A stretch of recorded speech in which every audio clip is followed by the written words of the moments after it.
அதிமுக ஆட்சி காலத்துல மூடப்பட்ட கவர்மெண்ட் ஸ்கூல் எல்லாம் கொஞ்சம் கொஞ்சமா இப்ப திறந்துட்டு வராங்க திமுக ஆட்சியில. இதே கவர்மெண்ட் ஸ்கூல்ல படிச்ச நல்ல மதிப்பெண் எடுத்த +2 10th மாணவ மாணவிகளுக்கு இதே விஜய் கையால உதவித்தொகை கொடுத்தாரா கொடுக்கலையா?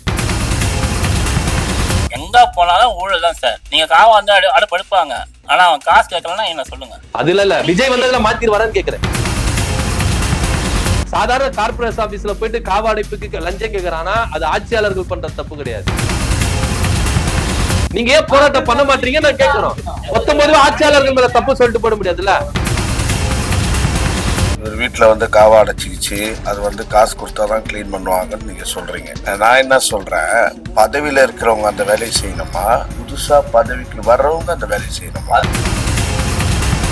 புதுசா பதவிக்கு வர்றவங்க வேலை செஞ்சாதான் மக்கள் பதவியில இருக்கிறவங்க செய்யல, பதவிக்கு வர்றவங்க இவங்க செய்யறாங்க, ஏன் இவங்களை தேர்ந்தெடுக்க கூடாதுன்னு குத்துவான். வெறும் விஜயாண்டவர் தளபதியானார், அப்புறம் இளைய தளபதியானார். அதே மாதிரி நாளைய தீர்ப்பை மாத்த போறேன்னு சொல்லிதான் மக்களோட விஜய் பக்கம் இருக்குது. எல்லா கட்சியும் கதி கலங்கி போய் இருக்கிறாங்க. மக்களுடைய கருத்து கணிப்பு தான் விஜய்க்கு வாய்ப்பு இல்லைன்னு சொன்ன, அதை ஏத்துக்க மாட்டேன்றீங்க. இலவசம் 1000 ரூபாய் கொடுத்தா நான் 2000 ரூபாய் தரேன், இப்படி போட்டு இலவசம் கொடுத்தே மக்களை நாசம் பண்ணிட்டாங்க. இதெல்லாம் அறிவிக்கணுமா? பைக் தரேன், வீடு தரேன், அதுக்கான விஷயம் எல்லா வீட்லயும் கார் இருக்கிறதுக்கான ஏற்பாடுகள் உங்களுக்கு அது நீங்களே வாங்குறதுக்கான இது நடக்கும். அந்த மாதிரி என்ன சொன்னார், நான் இலவசமா தரேன்னு சொல்லவே இல்லை. இல்ல விஜய் சொன்னார் கார் தரேன்னு சொல்லல. இல்ல சொன்னார், விஜய் சொன்னார் இலவசமா ஒவ்வொருத்தர் வீட்டுக்கும் பைக் கார் தான் எங்களுடைய இல்லாமல் இல்ல கார் எங்களுக்கு பைக் கார் இருக்கிறதுக்கான உங்களுக்கு வேலை வாய்ப்பு எல்லாமே நாங்க உருவாக்கி தருவோம் அப்படிதான் சொன்னாரே தவிர இலவசமா தரேன்னு சொல்லல. இல்ல அப்படி சொல்லல.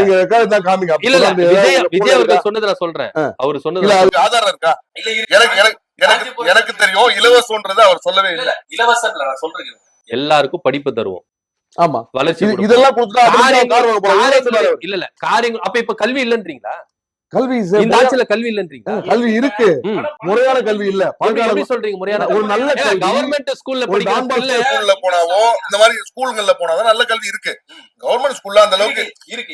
இப்ப சமீபத்துல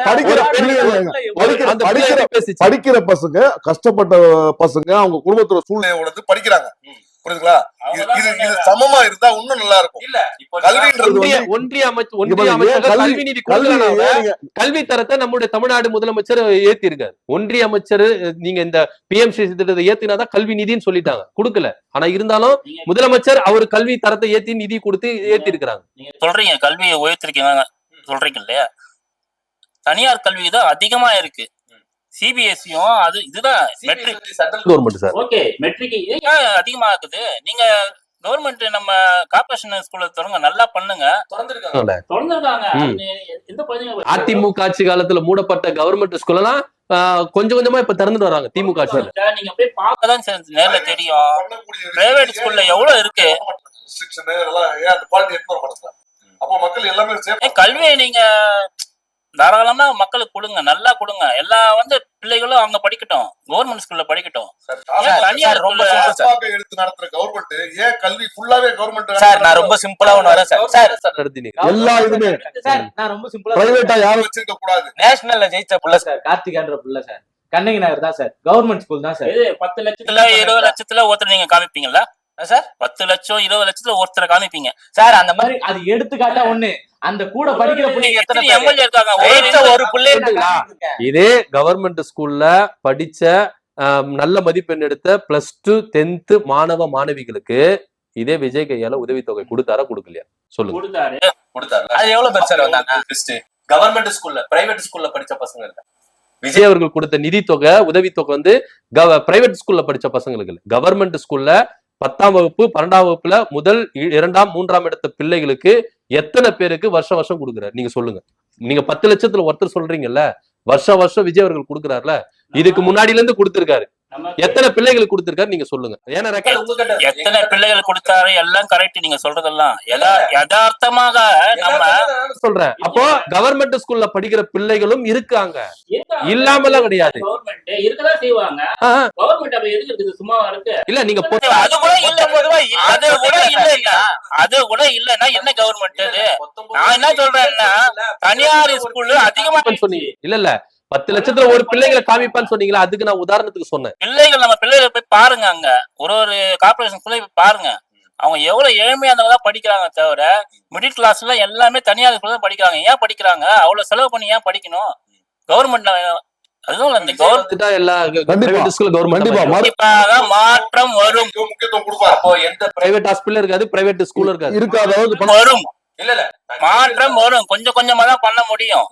இந்த மாதிரி எங்க போனாலும் ஊழல் தான் சார். நீங்க சாதாரணமா எடுத்துக்கங்க, ஒரு கார்பரேஷன் ஆபீஸ் போய் நம்ம காவா அடப்புன்னு போங்க.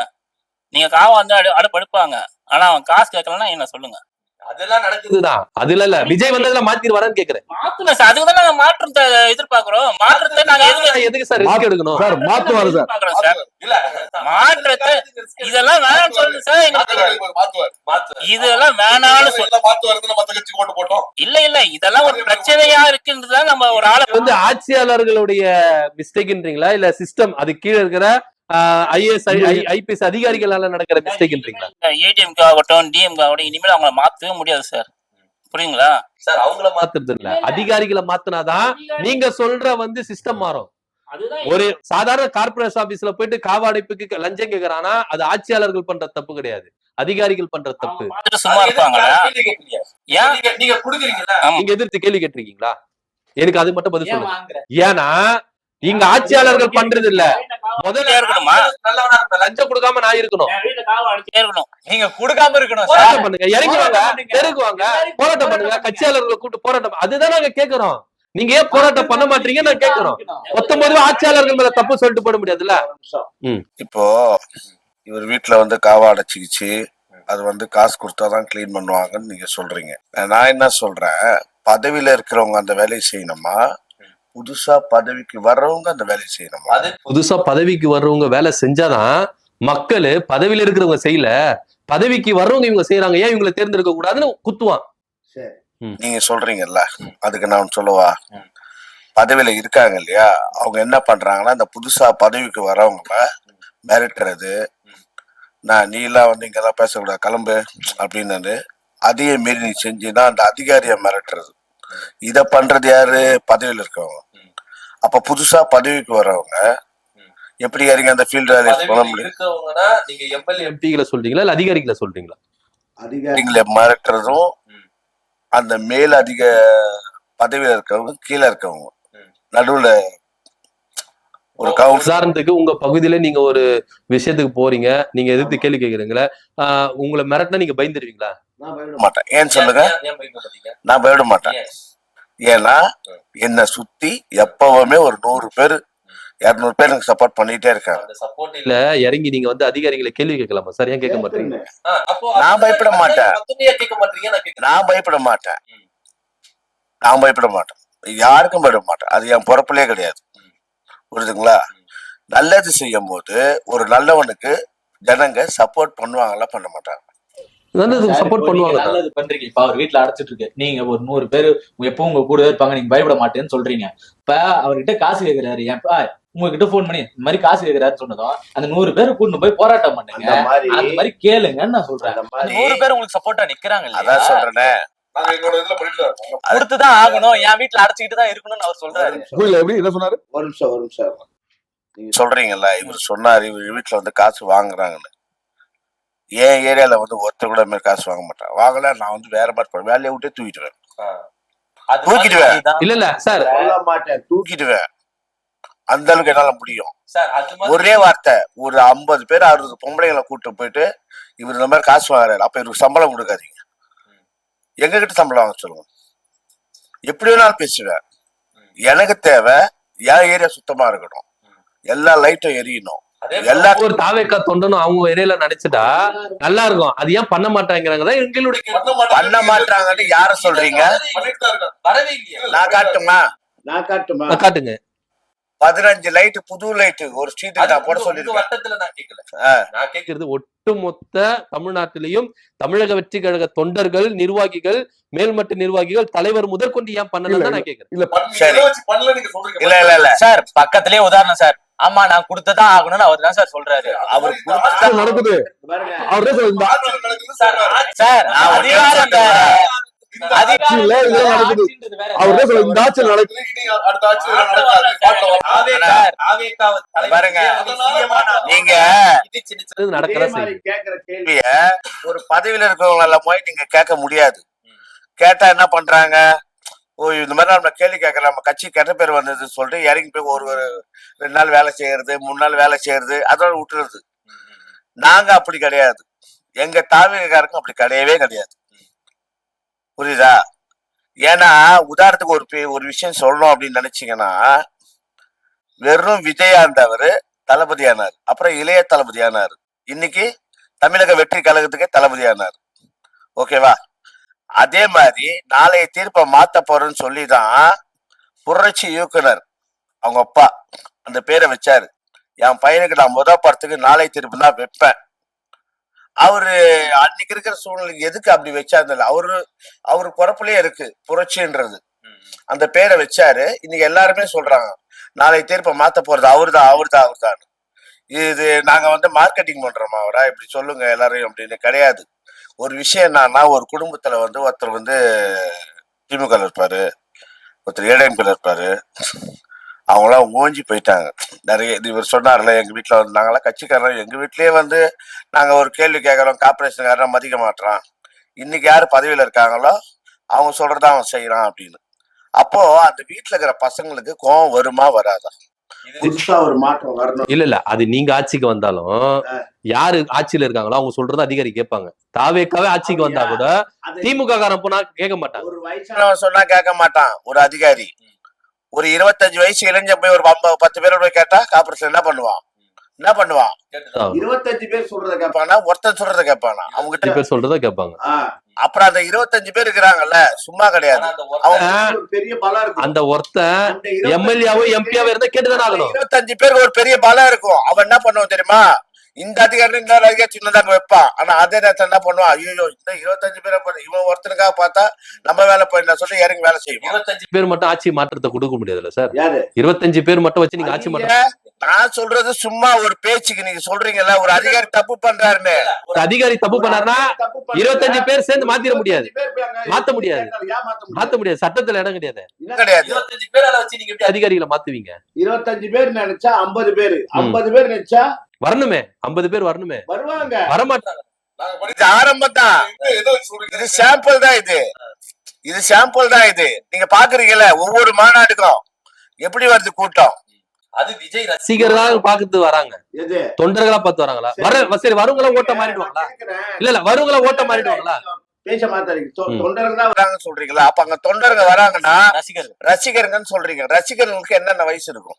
ஒரு 10-18 கீழே தான் நிறைய பேர் இருப்பாங்க. அதுக்கப்புறம் ரசிகரா இருக்காங்க இல்லன்னு நான் சொல்ல வரல. எனக்கு 30-32 ஆகுது. உங்க அண்ணனுக்கு விஜய பிடிக்க கூடாதுன்னு சட்டம் இருக்கு. எனக்கு விஜய் பிடிக்கும் சார். ஆனா நான் சொல்றேன் கேளுங்க. நான் கேக்குற கேள்வி பதில் சொல்லுங்க. உங்க அண்ணனுக்கு விஜய் பிடிக்க கூடாது, பிடிக்கல அப்படின்றத நீங்க கேட்க முடியுமா? அது அவங்க உங்க அப்பாக்கு அவருக்கும் பிடிக்கலாம். அப்ப எல்லாரும் தான் வருவாங்க. ஓட்டு போட முடியாது சொல்ல முடியாதுல்ல. இப்ப எனக்கு தான் விஜய் பிடிக்கும், நான் விஜய்க்கு ஓட்டு போடுவேனா மாட்டேனான்றது என்னுடைய விருப்பம். நான் விஜய் பிடிச்சதுனால நான் ஓட்டு போட்டுருவேன். அது ஒரு வார்த்தை இருக்கு. எங்க வீட்டை எடுத்துக்கிட்டீங்கன்னா, இது எங்க வீடுன்னு மட்டும் இல்ல, ஒவ்வொரு ஏரியாவிலும் இப்படி மாறி போய் இருக்குது சூழ்நிலை. எல்லா திமுக அதிமுக ஓட்டு போட்டவங்க. நான் இருக்கிறது ஒரு முஸ்லீம் ஏரியா. அங்க பாத்தீங்கன்னா சிறுபான்மையினர் சொல்றோம்ல, அவங்க எல்லாம் யாருக்கு ஓட்டு போடுவாங்க உங்களுக்கு தெரியும். இன்னைக்கு சும்மா நானும் என் நண்பரும் இது மாதிரி ஒரு கொடியாத்திரம் அப்படி பேசிட்டு இருக்கும்போது அவங்களாம் நாங்களும் வரோம், நாங்களும் என்னங்க நீங்க எல்லாம் வேற டீம் ஆச்சுங்க. இல்லங்க, ஒரு மாற்றம் வரணுங்க. பசங்க தொல்லை தாங்க முடியல. மெயினா நீ அப்பா எனக்காக நீ ஓட்டு இந்த வாட்டி மாத்தி போடணும் அப்படின்னு சொல்றாங்க. அந்த மாதிரி ஒரு பெரிய மாற்றம் வெளியில உருவாக்கி இருக்குது. இத யூடியூப் அதெல்லாம் அவங்கவுங்களுக்கு ஏத்த மாதிரி திமுகவுக்கு தான் இத்தனை பர்சன்டேஜ் இருக்குது, அதிமுக இத்தனை பர்சன்டேஜ் இருக்குது, அவங்கவுங்க ஏத்த மாதிரி போட்டுக்கிறாங்க. ஆனா வெளியில போய் பாத்தீங்கன்னா மக்களால அப்படி திரண்டு போய் இருக்குது.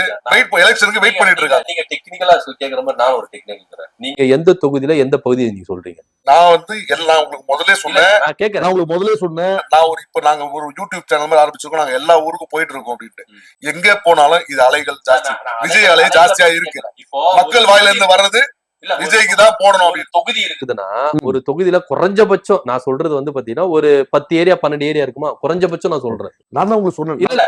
நான் தான் உங்களுக்கு சொன்னேனே, நாங்க போற இடம் எல்லாமே அப்படி இல்ல சார், சொல்றேன் கேளுங்க. இப்போ குறைஞ்சபட்சம் ஒரு தொகுதி எடுத்துக்கிட்டீங்கன்னா ஒரு 10 ஏரியா 12 ஏரியா இருக்குதுன்னு வச்சுக்கோங்க. சரி. இதுல 10 ஏரியால நீங்க எடுத்துங்க விஜய்க்கு ஆதரவா இருக்காங்க, மீதி 2 ஏரியா இருக்குல்ல, அந்த தொகுதி மக்கள்லாம் ஏடிஎம்கே காரனே இருக்க மாட்டாங்களா, டிஎம்கே அதனாலதான் சொல்றேன் இவங்க பாஜக இருக்க மாட்டாங்களா? அதுதான் சொல்றேன். நீங்க ஒரு ஏரியால மட்டும் வச்சு ஒட்டுமொத்த தமிழ்நாடு திருப்பி நான் சொல்றேன், நாங்க எல்லாம் இருப்பா நாங்க எல்லா ஏரியாக்கும் போறோம். நாங்க யூடியூப் சேனல் இப்ப இது பண்றோம், எல்லா ஏரியாக்கும் ஒவ்வொரு இடத்துக்கு போறோம், எல்லா இடத்துலயும் நாங்க இதையும் நாங்க சர்வே பண்ணிட்டு தான் இருக்கிறோம். அந்த விஷயத்த நான் உங்களுக்கு சொல்றேன். சார், எல்லா மக்களும் ஒரு நிமிஷம். பெரும்பான்மையான மக்கள் என்ன சொல்றாங்க, இந்த வாட்டி மாற்றி போடணும், நாங்க இவ்வளவு நாள் இதுக்கு போட்டோம், இனி விஜய்க்கு இந்த வாட்டி போட்டு ஒரு வாட்டி பார்ப்போம், அவர் சரியில்லைன்னா அடுத்து வேற நம்ம மாத்துவோம். ஒவ்வொரு யூடியூப் சேனலும் சரி, அவங்க எல்லாமே நீங்க பணம் தாங்க, காசு கொடுத்தா நீங்க கூட சரி நாங்க நீங்க காசு அப்படி கொடுத்தா நீங்க அப்படி நீங்க கூட சொல்றீங்க. பேசலாம். இந்தியா டுடே அவங்க வாய்ப்பு இருக்கு. கருத்து கொடுத்தாங்க, விஜய்க்கு வாய்ப்பே இல்ல. இல்லன்னாங்க, அது ஏத்துக்க முடியுமா? எது? இப்ப இந்தியா டுடே சர்வே எல்லாம் கொடுத்தாங்க, அதுல விஜய்க்கு வாய்ப்பே இல்லன்னாங்க, அது ஏத்துக்க முடியுமா? அதான் சொல்றேன்ல, இப்போ இந்தியா இல்ல, நீங்க சொல்றீங்கல்ல, நான் இந்தியா டுடே வச்சு நான் கேட்டேன், ஆதரவு வந்துச்சு. இந்தியா டுடே வேர்ல்டு வைடு அவங்க நேஷனல் லெவல் எடுத்து நான் கருத்து திருப்பி கணிப்பு சொல்றேன், இன்னைக்கு கூட்டணி கூட காசு கொடுத்தா இன்னைக்கு 200 கோடி பட்டி கொடுத்தேன்னா அவன் நம்ம கூட வருவான். அது எந்த கட்சியா இருந்தாலும் சரி. இன்னைக்கு வெறும் நான் அதிகாரத்துல தரேன், ஆட்சியில பங்கு தரேன், இதுக்கெல்லாம் யாரும் இது பண்ணல. ஆனால் மக்கள் வர வேணான்ற வேண்டான்ற மக்கள் கூட்டணி போதும் எங்களுக்கு. அம்மா ஒரு வாட்டி சொல்லுவாங்க, இந்த மக்கள் கூட்டணி மகேசன் கூட்டணி சொல்லுவாங்க. அந்த மாதிரி மக்கள் கூட்டணி போதும். ஏன்னா மக்கள் எல்லாம் அவருக்கு அந்த நம்பிக்கை இருக்குது. மக்கள் எல்லாம் இவங்க நம்ம பக்கம் இருக்காங்க. ஆட்சியில் அதிகாரத்துல நம்மள தேடியும் வருவாங்க, அவங்களுக்கு ஆட்சியில் அதிகாரத்துல பங்கு ஒரு கட்சியில இருந்தா ஒரு எலெக்ஷன் நிக்கிறோம், கூட்டணி வாங்கன்னு சொல்லி கூப்பிடுறது தானே. வரலனா கவலை இல்லன்னு சொல்றேன். கூட்டணி வச்சுட்டு போயிடலாமா? எலெக்ஷனை விட்டு நிக்கலட்டு வெளியே போகல. மக்களோட கூட்டணி வச்சுட்டு போயிடலாமே, அடுத்தவங்க கட்சி தயவு உங்களுக்கு தேவை இல்லையே, உங்களுக்கு ஆதரவு நிறைய இருக்கு. சொல்றது வார்த்தை தானங்க. இப்ப வரலன்னா இப்ப நான் ஒரு எலெக்ஷன் விட்டு போக இல்ல, கூட்டணியே வரல, நான் எலெக்ஷன் விட்டு நிக்காம போறேன் சொல்ல போறாரு. சொல்லலையே, நான் தனியார் வெற்றி நிச்சயம் தான் சொல்றாரு. ஏன்னா எல்லாருக்குமே தெரியுது மக்களோட அலை விஜய் பக்கம் இருக்கு. நான் மீண்டும் மீண்டும் சொல்றேன், மக்களோட அலை விஜய் பக்கம் இருக்குது. எல்லா கட்சியும் கதி கலங்கி போய் இருக்கிறாங்க. என்னடா இது இப்படி இருக்கு அப்படின்னு சொல்லிட்டு யாருமே நீங்க சொல்றீங்க. மக்களுக்கு தெரியும். அதே மக்களுடைய கருத்து கணிப்பு தான் விஜய்க்கு வாய்ப்பு இல்லைன்னு சொல்ல, அதை ஏத்துக்க மாட்டேன்றீங்களா? கருத்து கணிப்பு 1000 பேர் 1000 சொல்லுவாங்க. அதேதான் உங்களுக்கும் மக்கள் தீர்ப்பு அதேதான் உங்களுக்கும். போற இடத்துல எல்லாம் யூடியூப் சேனல் வச்சிருக்க மக்கள் பெரும்பான்மையா நானா பார்த்து சொல்றேன். இப்போ இங்க பாருங்க, நான் பிரியாணி சாப்பிட்டேன் நான் சொல்றேன். நீங்க பிரியாணி சாப்பிடல, நான் சொல்றேன் பிரியாணி சாப்பிட்டு எனக்கு தெரியும். நீங்க சொல்றீங்க பிரியாணி நீங்க சாப்பிடல, சொல்லிட்டு போங்க சார். எனக்கு தெரியும் அந்த டேஸ்ட்ன்றதை என்னால உணர முடியுது. பிரியாணி டேஸ்ட் என்னன்றதை சாப்பிட்ட என்னாலதான் உணர முடியும். நீங்க சாப்பிட்டு இந்த பிரியாணியோட இது சூப்பரா இருக்குது நான் சொல்றேன், நம்புவீங்களா? புரியல எப்படி சொல்றீங்க? நீங்க இந்த கடையில பிரியாணி சாப்பிட்டு டேஸ்டா இருக்குன்னு சொல்றீங்க, நீ பிரியாணி சாப்பிடல அதனால நீ சொல்ற ஏத்துக்க முடியாதுன்றீங்களா? நான் வேற ஒரு கடையில பிரியாணி சாப்பிட்டு நான் சொல்ற கான்செப்டே வேற. நான் சொல்ற கான்செப்டே வேற. நீங்க என்ன சொல்றீங்க? நீங்க பிரியாணி சாப்பிடலன்னு சொல்றீங்க, நான் பிரியாணி சாப்பிட்டேன் எனக்கு தான் தெரியும். நான் பிரியாணி சாப்பிட்டேன், நீங்க டேஸ்ட பத்தி பேசுறீங்க, கான்செப்டே வேற. இல்ல அதேதான் நானும் கான்செப்டே வேறன்னு சொல்றேன். அதுதான் சார், நானும் இந்த கடையில வேற பிரியாணி சாப்பிட்டேன் நல்லா இருக்குது நானும் சொல்றேன். நீங்க சாப்பிட்டீங்க நல்லா இருக்கு உங்களுக்கு தான் தெரியும். அதே போலதான் உங்களுக்கு தெரியும். நான் என்ன அனுபவிச்சேன்றது நான் சொல்றேன். நான் சாப்பிட்டேன், இது நல்லா இருக்கு. அதே மாதிரி விஜய்க்கு வந்து பெரிய மக்கள் எல்லாம் சொல்றாங்க அப்படின்னு. நீங்க வந்து உங்களுக்கு பிடிச்சது ஒரு நீங்க திமுக காரா இருக்கலாம், நீங்க வந்து இல்ல விஜய்க்கு சப்போர்ட். அதே மாதிரி நீங்க சொல்லலாம். நான் என்ன சொல்றேன், தாவேக்காரன் தாங்க, நான் தாவேக்காரன் இல்ல. நான் வந்து வணிகர் சங்க பிரதிநிதி. ஆனா எல்லாரும் ஓட்டு போடணும். அந்த ஒரு தனித்துவமான விஷயத்துல நான் வந்து விஜய்க்கு சப்போர்ட் பண்றேன். எங்களோட வணிகர் சங்கத்தை பொறுத்த வரைக்கும், வெள்ளையனாச்சு பொறுத்த வரைக்கும் எந்த கட்சிக்கும் நாங்க சப்போர்ட் பண்ண மாட்டோம். அவங்க நல்லது பண்ண ஆதரிப்போம். நல்லது திமுக சப்போர்ட் பண்ணி கிடையாது. இல்ல பண்ணிருக்காங்க கிடையாது. திமுக சப்போர்ட் எந்த கட்சிக்கும் சப்போர்ட் பண்ணது கிடையாது. அடிச்சு சொல்லுவேன். நீங்க ஆதாரம் காமிங்க. இந்த கட்சிக்கு சப்போர்ட் பண்ணாரு. அவர்கள் இல்ல மறைந்திருக்காரு. ஆனா அவரு திமுக ஆதாரம் என்ன இருக்கு சொல்லுங்க. இல்ல பேசிருக்காரு. நீங்க வீடியோ டைம் இருந்தா அந்த வீடியோ நீங்க அந்த சேனல்ல நீங்க அந்த வீடியோ இருந்தா இப்ப நான் நீங்க உங்க சேனல்ல பேசாரு தெரிவிச்சதுன்னு சொல்லிட்டு நீங்க அந்த இப்ப நீங்க ரிலே பண்ணும்போது அதை போடுங்க பாக்கலாம்.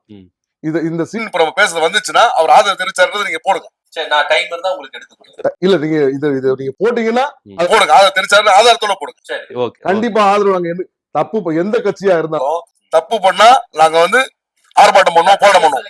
நல்லது பண்ணா இல்ல வணிகர் Support சங்கம் தட்டி கேட்டிருக்கு, அதிமுகவும் தட்டி கேட்டிருக்கு, திமுகவும் தட்டி கேட்டிருக்கு. வணிகர் அமைப்புக்கு அவங்களுக்கு ஒரு இடையூறுனா இதே வெள்ளையின் தலைமையில் அவர்கள தட்டி கேட்டிருக்காங்க. அது நான் மறுக்கல.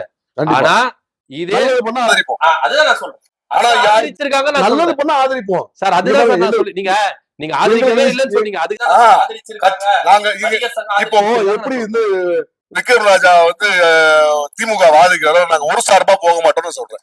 எந்த கட்சிக்கும் ஒரு சார்பா நாங்க போக மாட்டோம். நான் உங்களுக்கு தான் சப்போர்ட் பண்றோம் அப்படி போக மாட்டோம். ஒரு சீட்டு எங்களுக்கு ஒரு சீட்டு தர நீங்க எங்களுக்கு ஆதரிக்கணும், நாங்க அவரை மாதிரி ஆதரிக்க மாட்டோம். ஏன்னா நாங்க ஏதாவது வாங்கிட்டோம்னா நாங்க வந்து எங்களுக்கு வணிகர்களுக்கான விஷயத்த நாங்க போராட முடியாது. எங்களுக்கு எங்களோட உரிமையை கேட்க முடியாது. உனக்கு நாய்க்கு புற போட்ட மாதிரி தான், உனக்கு போட்டாச்சுல நீங்க முன்னாடி ஏன் பேசுற அந்த மாதிரி தான். அதனால நாங்க எந்த ஒரு இதுவும் நாங்க வாங்க மாட்டோம். அவர் இந்த அளவுக்கு நம்ம தலைவரா இல்ல நான் தலைவரா பேசுறேன். இல்ல எந்த நான் என்ன சொல்றேன், எங்க வணிகர் சங்கம் அந்த மாதிரி பண்ண முடியாது, பண்ண மாட்டோம். ஏன்னா நாங்க எங்க உரிமையை கேட்க முடியாது. அது நான் உண்மையாதான் சொல்றேன். இது அப்படி பார்த்தா நம்ம திமுக எடுத்து பேசக்கூடாது, அதிமுக அவங்க கட்சி வச்சிருக்காங்க.